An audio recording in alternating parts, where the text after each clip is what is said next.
Line में होने क्या वाला है कि इसमें आपको बेटा मशीनरी का बीच में से बैलेंस दिया है। आप मेरी बात समझ रहे हो मैं क्या बोल रहा हूँ? मशीनरी अकाउंट आपको शुरू से नहीं दिया कि साहब आपने इस ईयर में मशीन खरीदी फिर साहब आप हर साल डैप लगा रहे हो। नो, पता नहीं कभी खरीदी होगी मशीन, डैप लगा के पर्टिकुलर एक ईयर का मशीनरी का बैलेंस दिया हुआ है और पीएफडी अकाउंट का बैलेंस दिया है। पीएफडी मतलब प्रोविजन फॉर डेप्रिसिएशन। सब लोग ध्यान से सुनना, बहुत अच्छा क्वेश्चन है ये, ठीक है। तो इसमें जैसे हम अपना क्वेश्चन पढ़ते हैं एग्जांपल 9 टीएस ग्रेवाल में कैलकुलेशन कर रहा हूं मैं बच्चों, क्योंकि सॉल्व तो आपकी बुक में हो रहा है, ठीक है। सब लोग ध्यान से सुनेंगे, छोड़ दो अपना काम। टीएसडी के सब लोग सुने। फॉलोइंग बैलेंसेस, बैलेंसेस वर्ड लिखा है, यहीं से मुझे पता चल रहा है कि बैलेंस है। Following balances are in the books of Ganesh brothers. आप देख सकते हैं क्वेश्चन के अंदर बुक में डेट डली हुई है अप्रैल 1 2021। मशीनरी दी 8 लाख की, प्रोविजन फॉर डेप्रिसिएशन दिया है 3,20,000। On 1 April 2021 a machine was sold 2 lakh which was purchased on 1 April 2018 for rupees 3 lakh. Prepare machinery account provision for debt account on 31st March 2022 if the firm has charged debt 10% per annum on straight line method. ये आपको SLM method आ गए इसमें वापस, ठीक है। तो भाई देखो सबसे पहले आपको बनाना तो मशीन अकाउंट और पीएफडी अकाउंट है ना। तो बहुत लंबा लंबा नहीं बनाना है आपको, चलो बता ही देते हैं। बहुत लंबा लंबा नहीं बनाना है इसमें आपको, क्योंकि एक ही ईयर का बनाना है जिस ईयर का लास्ट ईयर है। ये हो गया आपका मशीनरी अकाउंट और इसके नीचे हो गया आपका प्रोविजन फॉर डेट अकाउंट। अब ये अकाउंट सिर्फ उन बच्चों को समझ में आएगा जिन बच्चों ने सिस्टम से किया था पूरा चैप्टर। अगर आप लोगों ने सिस्टमेटिक किया होगा तो आपको पता होगा मशीनरी हमारी एसेट्स होती है तो उसका जो बैलेंस हमारे पास होगा वो डेबिट बैलेंस होगा। तो मशीन का जो बैलेंस हमें क्वेश्चन में दिखाई दे रहा है 8 लाख रुपए, वो आप डेबिट साइड में डालोगे 2021-22 सेशन डालकर अप्रैल 1। और जब आप बनाते थे पीएफडी के केस में तो भी आपको पता होगा बैलेंस बीडी इधर ही आता था 8 लाख, याद है। और आपको पता है जितने भी प्रोविजंस होते हैं वो हमारी लायबिलिटी होती है, इस वजह से बन रही है वीडियो, इस वजह से जो हमारे प्रोविजंस होते हैं वो हमारी लायबिलिटी होती है, इस वजह से हमारी वो क्रेडिट होते हैं तो ओपनिंग बैलेंस उनकी, तो बैलेंस बीडी जो आएगा वो क्रेडिट में आएगा। और नॉर्मली अगर आपने बनाए हैं ढंग से घर पर तो आपको पता होगा ओपनिंग बैलेंस का क्रेडिट ही आ रहा होता था हर साल। इसका मतलब ये कतई मत समझना कि आपने इस ईयर में खरीदी है ये मशीन, हमें नहीं पता कितने वर्षों से चली आ रही है, लेकिन ये पीएफडी बना रहे हैं इसका मतलब ये कॉस्ट प्राइस है। क्योंकि आपको मैंने बताया था जब हम पीएफडी बनाते हैं तो हम वहाँ पर अपनी मशीन को कॉस्ट पे रखते हैं ना कि डब्ल्यूडीपी पे। ये हमारी कॉस्ट प्राइस है, यानी इसको ऐसे समझ सकते हो कि जो हमारी मशीन है 1 अप्रैल 2021 को उसकी कीमत तो अभी भी 8 लाख रुपए, लेकिन उस पर अब तक जो डेप लग चुका है वो लग चुका है 3,20,000। कितना डेप लग चुका है बच्चों? 3,20,000 इतना डेप हमारा उस पर लग चुका है, ठीक है। अब मैंने आपको ये एंट्रीज वगैरह बताई थी कि अगर हम इसे बेचते हैं तो जिस ईयर में बेचते हैं उस ईयर में, ये बात याद है, जिस ईयर में हम अपनी मशीन को बेच रहे होते हैं उस ईयर में डे 1 जिस दिन हमने खरीदी थी मशीन और उस दिन से लेकर के लास्ट डेट जिस दिन हम बेच रहे हैं वहां तक का सारा इंटरेस्ट, सारा डेप्रिसिएशन जो होता है वो हम पीएफडी अकाउंट से निकाल करके मशीनरी अकाउंट में क्रेडिट कर देते हैं जिस दिन हम बेच रहे होते हैं। हाँ, ध्यान से सुनेंगे। 1 अप्रैल 2021 एक मशीन है जिसको बेचा गया है 2 लाख रुपए में, which was purchased on 1 अप्रैल 2018। इसका मतलब ये किसी एक मशीन की कॉस्ट नहीं है, इसके अंदर बहुत सारी मशीनें घुसी हुई हैं। अब मेरी बात समझो, it is not a cost price of single machine, because इसमें से एक मशीन जो हमने 1 अप्रैल 2018 को खरीदी थी 3 लाख रुपए की, उसको हमने 1 अप्रैल 2021 को बेच दिया 2 लाख, ठीक है ना। तो हमें बच्चों पीएफडी ये जो डेप है ना, ये भी किसी एक मशीन का डेप नहीं है, ये ओवरऑल मशीनों का डेप है। लेकिन हमारा पैटर्न क्या हुआ करता था? हमारा पैटर्न हुआ करता था, सबसे पहले हम देखते थे कि जिस मशीन को हमने बेचा है उस मशीन कि इसमें कितनी कीमत इन्वॉल्व है। ये क्या है? कॉस्ट प्राइस है ना।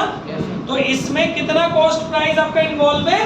3 लाख रुपए। यानी कि इसको आप ऐसे समझ सकते हो 3 लाख रुपए प्लस 5 लाख रुपए। पहले तो ऐसे समझो, एक तरीके से ये दो मशीन में मान सकते हो कि एक मशीन इनमें से 3 लाख रुपए की और बाकी की मशीन हमारी कितने की है, 5 लाख की, क्योंकि ये प्रोविजन फॉर डेप बनाया है तो कॉस्ट प्राइस ही होगा ये, तो इसीलिए मैंने बड़े आराम से इसी को क्लासिफाई कर दिया। ठीक है, डब्ल्यूडीपी होता तो पंगा हो जाता है डब्ल्यूडीपी। तो 3 लाख और 5 लाख। अब आपने इस वाली मशीन को सेल करने का मूड बना दिया है सर। ठीक है, पहले आप एक काम करो, इस वाली मशीन पर जो डेप है ना वो इकट्ठी कर लो। इस वाली मशीन की डेप कितनी है जो इस 3,20,000 में इन्वॉल्व होगी, वो कैसे निकालोगे आप? इस मशीन को लेके आओ, आपने कब खरीदा था इसको? 1 अप्रैल 2018 में। 3 लाख रुपए की मशीन आपने 1 अप्रैल 2018 को ही तो खरीदी थी। 3 लाख रुपए की कॉस्ट कितनी थी उस समय? 3 लाख। डेप कितनी लगी होगी इसमें पहली साल? तो यानी कि उस मशीन पे पहली साल डेप को पहली साल कितनी लगी होगी 18-19 में? 10% है डेप, 30,000। मैंने कहा था ना इसमें बैंक की हिस्ट्री निकालेंगे, इसमें मिक्स्ड बन जो दिया हुआ है, पीछे से अपने आप लॉजिक निकालना, वर्किंग नोट ज्यादा बनेगा इसमें। 30,000 रुपीज की आपकी डेप हो गई। फिर 1920 में भी आपकी डेप कितनी हो गई? सेम है 30,000। आप कहाँ तक लेके आना है आपको खींच के? 21-22 तक। फिर 2021 में भी आपकी डेप कितनी हो गई?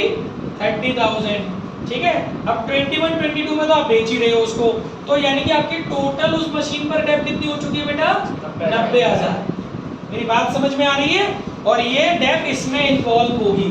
चाहो तो ऐसे समझ सकते हो, चाहो तो 90,000 प्लस कितने बचे? 3 20 में से 90 गए तो 2 30, कुछ ऐसे समझ सकते हो। समझ में आ रहा है? यानी कि 3,20,000 जो है, इसमें से जो मशीन 3 लाख वाली है उस पर अब तक का प्रोविजन फॉर डेप 90,000 है, और बाकी की मशीनें जो 5 लाख रुपए की कॉस्ट की है उन पर अब तक का प्रोविजन डेप कितना है बेटा? 2,30,000। कहाँ से आया है? इसमें से इसको घटा के आएगी। ठीक है, अच्छा अब हमने इस मशीन को बेचा। रूल क्या था? जिस दिन बेचोगे उस दिन डे 1 से लेके अब तक का, डे 1 से लेके अब तक का ब्याज उस मशीन का डेप कितना है उस मशीन का? 90,000। इसको आपको ट्रांसफर करना पड़ेगा, और इसकी मैंने आपको एंट्री बताई थी, अगर आपको जरा सा भी होश हो तो, PFD debit to machinery account. याद है? जिस दिन हम अपनी मशीन को सेल कर रहे होते हैं और प्रोविजन फॉर डेप्रिसिएशन का कॉन्सेप्ट चल रहा होता है, तो हमारी एक्यूमुलेटेड डेप को हमें मशीनरी अकाउंट में क्रेडिट करना होता है। बेटा कितने रुपए क्रेडिट करेंगे? 90,000। ठीक है, अब आप देखिए मशीनरी अकाउंट बना रहे हो तो पोस्ट कर दो इसको अप्रैल 1 में भाई पीएफडी। सिर्फ उन्हीं लोगों को समझ में आएंगे ये क्वेश्चन जिनके कॉन्सेप्ट क्लियर है, क्योंकि ये क्वेश्चन बीच में से उठा के दिया गया है। जिनको एंट्रीज आती है, यहाँ वैल्यू है एंट्रीज की, एंट्रीज नहीं पता होंगी तो आपको दिक्कत हो जाएगी। और जिन बच्चों को सीए एमबीए करना है उनको तो एक एक कॉन्सेप्ट की एंट्री पता होना चाहिए। ये बिल्कुल गवार कोचिंग वाले होते हैं जो डायरेक्ट कराते हैं, बिल्कुल घटिया कोचिंग वाले होते हैं, वो क्या करते हैं, वो उनका टारगेट होता है 11th-12th पास आउट कराना। मेरा टारगेट है आपके कॉन्सेप्ट को स्ट्रॉन्ग करना, क्योंकि आप यहाँ से जब भी आगे बढ़ो तो आपको पता रहे कि आगे जहाँ जाना है तो वहाँ पर उस चीज़ की एंट्री क्या है, क्योंकि सबसे पहले होती ही रिकॉर्डिंग है। जब आपको recording in the sense general entry नहीं आएगी उस ट्रांजैक्शन की, तो आप अकाउंट बना के क्या करोगे? इसलिए आपके माइंड में होनी चाहिए। अब आप शार्प हो, अपना टाइम बचाना चाहते हो तो बोर्ड पे करने के, अपनी कॉपी में करने के बजाय अपने माइंड में करो, फटाक से with in second entry. But आपको पता होना चाहिए कि उसकी एंट्री क्या है, और उसी हिसाब से फटाफट से आपको ले पोस्टिंग पता होनी चाहिए किस साइड में जानी है। जो रट रहा है वो ज़्यादा लंबी रेस का घोड़ा तो नहीं है, ध्यान रखना, ज़्यादा लंबी नहीं दौड़ पाओगे। जो रट रहे हैं कि हम डायरेक्ट बना लें, वो लंबी रेस के घोड़े नहीं है, वो कंपटीशन में आउट हो जाएंगे। इस बात को विशेष ध्यान रखना मेरी, आपको एंट्रीज आनी चाहिए हर एक चीज़। ठीक है, तो ये आपकी एंट्री हो गई पीएफडी टू मशीनरी, आपने पोस्ट कर दिया, फटाक से यहाँ पर पोस्ट कर लिया अप्रैल 1 में। हाँ, ये है कि आप डायरेक्टली कर सकते हो तो कर लो, बट आपको पता होना चाहिए कि उस चीज़ की एंट्री क्या है। कोई आपसे पूछे तो सबसे पहले आपको एंट्री आनी चाहिए। ये हो गया भैया, 90,000 हो गया, 90,000 हो गया। इसके बाद हमारा कॉन्सेप्ट बिल्कुल क्लियर याद होना चाहिए। सेल के टाइम पर क्या चीज़ होती है पीएफडी की कंडीशन में, आप पहले अपने अब तक की डेप को ट्रांसफर करते हो, उसके बाद अपने आप से ऑटोमेटिकली आपको पता होना चाहिए आप सेल कर रहे हो, और सेल करते समय आपको लॉस हो रहा है या प्रॉफिट, उसके लिए आपको बताया गया कॉस्ट में से अब तक की डेप पीएफडी घटा लो तो आपको पता चल जाएगा कि आपकी डब्ल्यूडीबी क्या है। फिर उस डब्ल्यूडीबी को आप सेल प्राइस से कंपैरिजन कर लो, प्रॉफिट भी हो सकता है और लॉस भी। जैसे इसकी कॉस्ट कितनी है बेटा? 3 लाख, डब्ल्यूडी इसकी पीएफडी कितनी हो गई? 90,000। यानी कि अगर ये मशीन बेचने का मन ही कर रहा था 1 अप्रैल को 2021 को, तो अब बंदे को 2,10,000 में बेचनी चाहिए, पर बंदे ने कितने में बेची है? तो यानी कि 10,000 रुपए का उसने हमको, ये डब्ल्यूडीबी है, ये कैश है, मतलब सेल मान लो ये, और ये लॉस है। ठीक है गाइस। अब इसकी एंट्री कर दो। इसकी एंट्री भी मैंने आपको सिखाई है, डायरेक्टली कर लो, पर मैं बोर्ड पे इसलिए करके दिखा रहा हूँ ताकि जो कमजोर बच्चों को समझ में आ जाए कैसे पोस्ट हो रही है चीज। आप डायरेक्ट कर सकते हो अगर आपको एंट्री आती है तो। Cash account debit loss on sale of machine account debit to machine account. 2 lakh रुपए कैश में मिले, 10,000 रुपए का लॉस हुआ, 2,10,000 ये हो गए। ठीक है, मशीन अकाउंट बना रहे हो, यहाँ पोस्ट कर दो। अप्रैल 1 by cash, April 1 by loss on sale of machine account 10,000। ठीक है भाई, यानी कि अब हमारा ये वाला पार्ट खत्म हो गया, ये वाला पार्ट हमारा खत्म हो गया। अब हमारे पास कितना पार्ट बचा हुआ है? 5 लाख रुपए। ये अभी भी हमारे पास मेंटेन है। और इस पे अगर अपन डेप लगाते हैं 10% के हिसाब से, तो अलीशा समझ में आ रहा है मैं क्या बोल रहा हूँ? इस पर 10% के हिसाब से डेप लगाते तो कितनी बनेगी? 50,000। ठीक है, और कोई मशीन तो नहीं खरीदी हमने इस साल? नहीं खरीदी, तो इस पर डेप लगा लो मार्च 31 में। और डेप की आपको एंट्री बताई गई है ना, dep account debit to PFD. Machine कौन बोल रहा है बताइए? Dep account debit to PFD. आप पीएफडी वाले कॉन्सेप्ट में खड़े हैं सर? 50,000। मशीन कैसे लगा देंगे? मशीनरी अकाउंट में क्यों क्रेडिट होगा? जब स्पेशल अकाउंट आपने मेंटेन किया डेप क्रेडिट करने के लिए। Dep account debit to PFD. तो आप अपना पीएफडी बना रहे हो तो मार्च 31 बाई डेप अकाउंट 50,000। ठीक है ना? इसके बाद क्या करेंगे आप? इसके बाद वो ट्रांसफर करते हो, उसकी जरूरत नहीं है, वो वाली एंट्री नहीं कर रहा हूँ पीएनएल वाली, क्योंकि उसका अकाउंट ही नहीं बनाना डेप का। ठीक है, फिर आप अपने इन अकाउंटों को क्लोज कर लो गाइस। इसको क्लोज करते हो तो यहाँ पर आ गया आपका 8 लाख और यहाँ पर आ गया आपका 8 लाख में से कितना चला गया? 3 लाख चला गया आपका, तो कितना बचेगा? 5 लाख। वो आ गया आपका मार्च 31 को balance. I hope you are getting my points.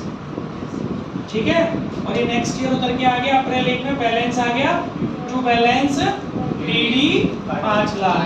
ठीक है, और सेम इसको भी कंक्लूड करो। ये हो गया आपका 370। 370 में से आपने 90 घटा लिए तो कितने बचेंगे? 280। मार्च 31 टू बैलेंस सीडी 280, और फिर उतर के इसका बैलेंस 2022 अप्रैल 1 में आ गया बाई बैलेंस बीडी। देख लो इसका क्रेडिट बच रहा है, नहीं बच रहा बैलेंस? तो याद रखना लायबिलिटी इसलिए क्रेडिट ही बचेगा इसका बैलेंस। तो बस आया समझ में?